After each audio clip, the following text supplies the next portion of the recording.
Hola, querido. Llegamos al último estudio de esta serie con relación al tema del santuario. El libro base para entender lo que sucede en el santuario celestial es la epístola de Pablo a los Hebreos.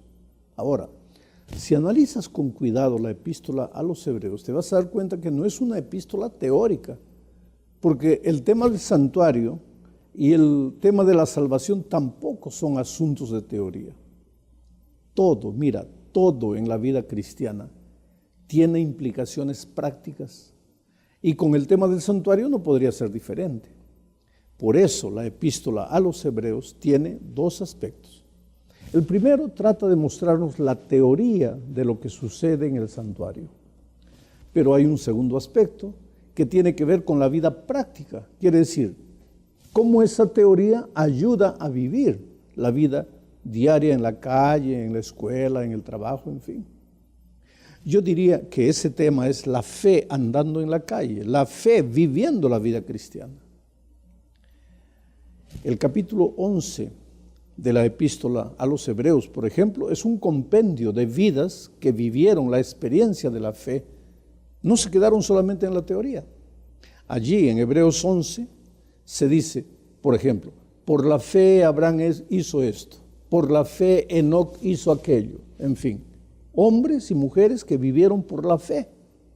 La fe en la vida de todos esos hombres y mujeres citados en el capítulo 11 de Hebreos es una fe práctica, una fe que salió de la teoría, salió de la iglesia, del templo y se tradujo en buenas obras para Dios durante la semana. Ahora, Hebreos capítulo 10, versículos 19 al 26 es otro trecho de la epístola. El primero es el capítulo 11, pero el capítulo 10, versículos 19 al 26, también es otro trecho con implicaciones prácticas. Este trecho de Hebreos 19 al 26 será el objeto de nuestro estudio ahora. Primero, veamos parte del texto. Leeremos solo los versículos 19 al 21. Recuérdate, Hebreos 10, 19 al 21 dice: hermanos, puesto que con toda libertad podemos entrar en el lugar santísimo por la sangre de Jesucristo, por el camino nuevo y vivo que Él nos abrió a través del velo, es decir, de su propio cuerpo, y puesto que tenemos un gran sumo sacerdote al frente de la casa de Dios. Mira, este texto es como decir la introducción a las implicaciones prácticas de la vida cristiana. Este texto aquí que acabo de leer presenta la razón para ser feliz y vivir una vida de victoria sobre el pecado. Pablo en ese texto que acabo de leer usa dos veces la expresión puesto que quiere decir o sea, ya que, o en consecuencia de. Esta es la respuesta natural de la fe auténtica. Cristo murió por mí. La muerte que yo debería haber muerto, Él la murió por mí. Pero Él no se quedó muerto, Él resucitó. Hoy, en este momento, intercede por mí en el cielo. Ahora, desde el cielo Él envió a su Espíritu para convencerme de mi necesidad de aceptar su sacrificio. Entonces, dice Pablo, puesto que, ya que, en consecuencia de todo lo que Jesús hizo por mí, ahora podemos entrar en el lugar santísimo por la sangre de Jesucristo, por el camino nuevo y vivo que Él nos abrió a través del velo, es decir, de su propio cuerpo. Quiere decir, mi vida debe reflejar mi gratitud a Dios por todo lo que hizo por mí, porque antes yo no podía entrar a la presencia de Dios porque el pecado había abierto un abismo, había levantado un muro, una pared, pero ahora que Cristo se ofreció por mí, puesto que Jesús hizo todo eso por mí, mi corazón tiene que estar lleno de gratitud porque puedo entrar de nuevo a la presencia del Padre. Pero ahora, queridos, veamos en qué consiste ese reflejar la gratitud de mi corazón. Es algo práctico también, no es solo teórico. El versículo 22 de Hebreos 10 responde la pregunta, lo voy a leer, dice así: acerquémonos con un corazón sincero y con la plena seguridad de la fe, con el corazón purificado de una mala conciencia y con el cuerpo lavado en agua pura. No sé si te das cuenta que en el texto que acabo de leer hay por lo menos 4 cosas que Pablo menciona. Primero, un corazón sincero. Segundo, seguridad en Cristo. Tercero, una conciencia limpia. Y cuarto, un cuerpo lavado. En realidad, la seguridad en Cristo es la que te proporciona las otras 3 experiencias. La base es la seguridad del amor de Cristo por ti. Sabes que yo oí a alguien decir una vez, durante mucho tiempo pensé que tenía que ser bueno para que Jesús me aceptase, hasta que un día finalmente entendí que primero tenía que creer que Jesús me aceptaba para poder ser bueno. Mira, yo creo que la gran lucha de la vida cristiana es tener seguridad en Cristo. Mira, yo creo que la gran lucha de la vida cristiana es tener seguridad en Cristo. El Espíritu de Dios tiene que hacernos una cirugía cerebral para desarraigar de nuestra mente la idea de que tenemos que hacer algo para merecer el favor de Cristo. Oh querido, Jesús te ama. Nada puedes hacer para merecer su amor, porque Él te ama sin que hagas nada. Jesús murió por ti, por amor. Nada puedes hacer para merecer ese sacrificio, porque siendo aún pecadores, Cristo murió por nosotros. Eso tiene que generar seguridad en tu corazón. Y solo sintiendo esa seguridad estarás en condiciones de tener un corazón sincero y un cuerpo y una conciencia limpios. Pero ahora pensemos en el corazón sincero. La conciencia tiene su nido en el corazón. La sinceridad reposa en el corazón y en la conciencia. ¿Cómo tú, por ejemplo, puedes saber que yo estoy siendo sincero contigo? No lo puedes saber porque la sinceridad está guardada en mi corazón. Pero mi conciencia sí me dice la realidad. A mi conciencia no le puede esconder nada. Ella es la mejor juez para determinar si estoy siendo sincero o no.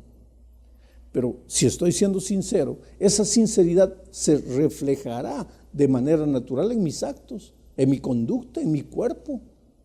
Y si yo entendí lo que Jesús hizo por mí como sacrificio y como intercesor, entonces debo vivir en la seguridad de la salvación.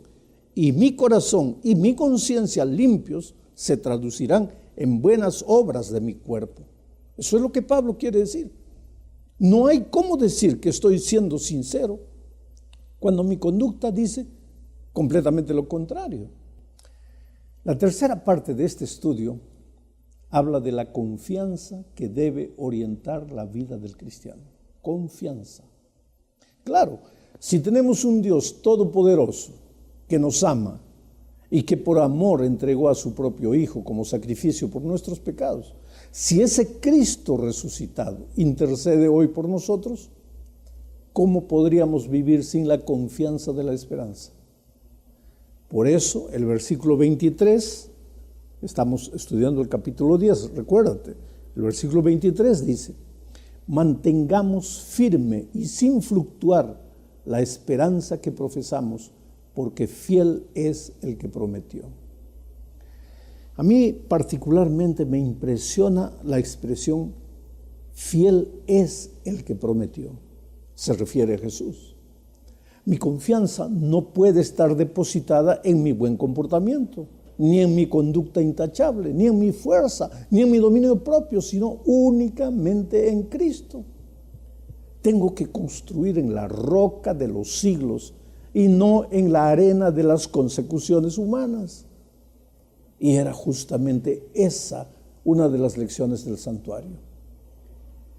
¿Cómo? Te pregunto, ¿qué hacía el pecador a no ser ir al santuario llevando su pecado? ¿Qué otra cosa hacía?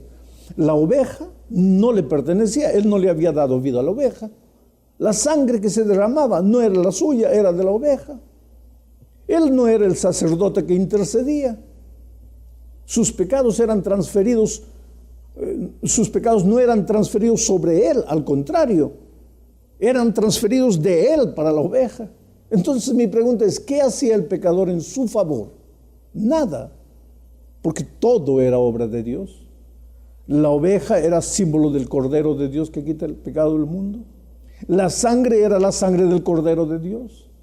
El sacerdote era símbolo del Hijo de Dios. ¿Qué hacía el pecador? Nada, a no ser creer. Pues esa es la lección maravillosa que obtenemos del santuario. El problema del cristiano hoy, querido, no es, yo creo, adquirir la confianza en Cristo, experimentar la experiencia de la salvación. Yo creo que de alguna manera todos logramos hacer eso, porque tú puedes ser el peor del pecador de la vida, pero en el momento que el Espíritu toca tu corazón, dices, Señor, Dios mío, ya estás salvo. El problema es mantener esa confianza firme y sin fluctuar hasta el fin. ¿Cómo se mantiene la fe firme? Bueno, Pablo responde en Efesios capítulo 6, versículo 13. Voy a leer, dice: por lo tanto, echen mano de toda la armadura de Dios para que cuando llegue el día malo puedan resistir hasta el fin y permanecer firmes. Aquí está de nuevo la expresión firmes. ¿Cómo llegar firmes al fin de la carrera y permanecer íntegros hasta ese día? Bueno, en los siguientes versículos del capítulo 6 de Efesios, Pablo menciona los instrumentos que Dios dejó para mantener la confianza firme y sin fluctuar. Esos instrumentos son la verdad, la justicia, el apresto del Evangelio de la paz, la fe, la salvación, la palabra de Dios y la oración. Permíteme, sin embargo, querido, dividir a estos instrumentos en dos grupos. En el primer grupo voy a colocar a la verdad, la justicia, la fe y la salvación. Estos son 4 instrumentos divinos colocados en las manos de los seres humanos, pero la participación humana en ellos es apenas la de aceptar o rechazar. Ahora, los otros 3 instrumentos, la oración, el estudio diario de la Biblia y el apresto del Evangelio de la paz, esos sí, son instrumentos divinos también, pero funcionan solo si el ser humano los coloca en práctica. Su participación, la participación humana en el uso de estos instrumentos es mucho más activa. Explico mejor. Tú y yo no podemos hacer nada para modificar la verdad, la justicia, la fe y la salvación, a no ser aceptarlas o rechazarlas. Ellas siempre estarán allá, por encima de nuestras intenciones humanas. Pero con relación al apresto del Evangelio de la paz, al estudio diario de la Biblia y a la oración, nuestra participación es indispensable. Somos nosotros, queridos, tú y yo, los que tenemos que orar, los que tenemos que estudiar la Biblia todos los días. Dios no va a hacer esto en nuestro lugar. Ahora, mira, todos sabemos en qué consiste la oración y el estudio de la Biblia, pero ¿qué es el apresto del Evangelio de la paz? El apresto del Evangelio de la paz es traer personas para Cristo. Este es un instrumento indispensable en el proceso del crecimiento espiritual. El crecimiento espiritual tiene como objetivo final llevarnos a conservar la confianza firme y sin fluctuar. Entonces, no hay cómo tú puedas llegar al día final firme en la fe, firme en la seguridad en Cristo, si no participas todos los días de la predicación del Evangelio. La cuarta parte de este estudio continúa enfatizando la importancia de conservar la fe, pero conservarla firme hasta el fin. Muchos empiezan la carrera cristiana con un fervor admirable. Muchas veces esas personas renuncian a un buen empleo por causa de Cristo. En fin, se entregan de cuerpo y alma al Señor Jesús, pero unos años después fracasan en su fe y se alejan de la iglesia. Yo no sé si en este momento tú eres una de las personas sinceras que en estos momentos no anda firme en la fe. Entonces, querido, solo tienes un camino. Entrégate de nuevo a Jesús. Pero sin teorías, Entrégate de manera práctica. ¿Y qué es eso? Ora todos los días, más de lo que estás orando. Estudia la Biblia todos los días, más de lo que estás estudiando. Y finalmente, busca a una persona y tráela a Jesús. Eso es caminar con Jesús. Eso es entregarle el corazón al Señor. Eso es vivir con Jesús. El vivir con Jesús, el andar con Dios, no es solo un asunto de palabras bonitas, de canciones, de músicas lindas. Es un asunto de entrega diaria. Y la entrega diaria está compuesta de oración, Biblia y testificación. No hay otro camino. Bueno, llegamos al fin de la lección hablando de un asunto al que tal vez algunos no le dan mucha importancia. Leamos Hebreos capítulo 10, versículos 24 y 25. Tengámonos en cuenta unos a otros a fin de estimularnos al amor y a las buenas obras. No dejemos de congregarnos como es la costumbre de algunos, sino animémonos unos a otros y con más razón ahora que vemos que aquel día se acerca. Oh, mi amado, nadie en esta vida vive para sí y tampoco nadie muere para sí. Nadie es una isla. Todos dependemos de los otros, de una u otra forma. Entonces, como dice Pablo, tengamos en cuenta unos a los otros a fin de estimularnos al amor y a las buenas obras. Necesitamos crecer juntos, ¿sabes? Estimulándonos los unos a los otros a las buenas obras. Y aquí entra el papel de la iglesia. La iglesia es el mejor lugar para aprender a vivir con las diferencias y semejanzas de las otras personas. La iglesia no es un club de personas perfectas, es un hospital donde hay enfermos y hay sanos. Los sanos ayudando a los enfermos y los enfermos siendo sanados para después ayudar a otros enfermos. Por favor, no esperes una iglesia perfecta donde todos piensen y hagan las cosas como tú deseas. En la iglesia vas a encontrar muchas personas sinceras y maravillosas, pero también vas a encontrar personas difíciles de convivir. Pero todos somos hijos de Dios. Y si el Señor es nuestro Padre, pues Él nos ayudará a convivir con nuestras diferencias. ¿Sabes que en la Biblia encontramos una parábola maravillosa acerca del trigo y la cizaña? La gran lección de esta parábola es que tenemos que aprender a convivir con todos hasta la vuelta de Cristo. Que hay cizaña en la iglesia, que hay hipocresía, que hay mentira, que hay gente que no vive en el evangelio dentro de la iglesia, inclusive dentro de los líderes.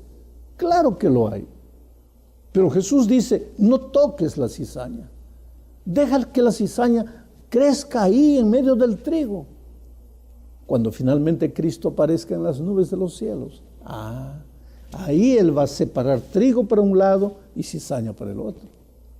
Pero mientras ese día no llegue, ve a la iglesia, congrégate en la iglesia, llega temprano, ve allá con corazón agradecido, sabiendo que es en el santuario donde está la presencia de Dios. Claro que Dios puede estar en todos los lugares, pero en el santuario específicamente Él dijo, yo quiero habitar con ustedes, yo quiero unirlos con mi amor. Entonces, ve a la iglesia, levántate y ve a la iglesia, y ve temprano, y participa del estudio, de la escuela sabática y del culto divino. No llegues solo para la hora del sermón. Oh, querido, la vida cristiana requiere esfuerzo. El otro día alguien me dice, pastor, si levantarme temprano para ir a la iglesia, si dependiese de eso mi salvación, estoy perdido. Oh, querido, si para trabajar toda la semana te levantas temprano, ¿por qué no te levantas temprano el sábado para ir a la iglesia? Es un asunto de prioridades. Es un asunto de amor. Amas el trabajo porque de eso depende tu sobrevivencia. Pero Jesús no está en tu corazón, porque si no, de mañana, el sábado, te levantarías con alegría para correr a la iglesia, adorar al Señor Jesús en su santuario. Que Dios te bendiga.